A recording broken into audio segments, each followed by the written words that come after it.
Hello દોસ્તો, હર હર મહાદેવ। આજે છે મહાશિવરાત્રી। સો બધા લોકોને મારા તરફથી મહાશિવરાત્રીની હાર્દિક શુભકામનાएं। એન્ડ મેં બી થઈ ગઈ છું રેડી એન્ડ જઈશ હવે મહાકાલના મંદિર। મારી શેરીની બહાર નીકળતા જ મહાકાલનું મંદિર સામે દેખાઈ રહ્યું છે એન્ડ મેં બી પહોંચી ગઈ છું મંદિર। એન્ડ આ તરફ જળ અભિષેક કરીશું એન્ડ મહાદેવના દર્શનનો લાવો આજે મને બી મળી ગયો। એન્ડ આવીને મેં ફરાળ રેડી કર્યું કેમ કે આજે છે મારે ઉપવાસ।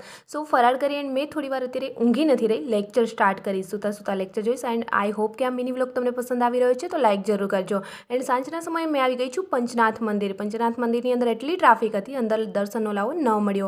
સો મેં બહારથી દર્શન કરીને એન્ડ આવી ગઈ રૂમ પર એન્ડ અત્યારે બેસી ગઈ છું મારું સ્ટડી કરવા। એન્ડ આઈ હોપ કે દોસ્તો આજે મહાશિવરાત્રિના દિવસે તમે બી ક્યાંય ને ક્યાંય ભોળાનાથના દર્શન કર્યા હશે। એન્ડ મેં તો આજે એમનો ઉપવાસ પહેલી વાર કરી રહી છું એન્ડ મને એક અલગ જ શાંતિનો અનુભવ થયો છે। એન્ડ મારું સ્ટડી રીડિંગ આજે પહેલા દિવસથી સ્ટાર્ટ થઈ ગયું છે। એન્ડ આઈ હોપ કે એમની જોડે જોડે આજનો મિની વ્લોગ બી તમને પસંદ આવ્યો છે તો વ્લોગને લાઈક, કમેન્ટ, શેર, સબસ્ક્રાઈબ જરૂર કરજો। અને જલ્દી મળીશું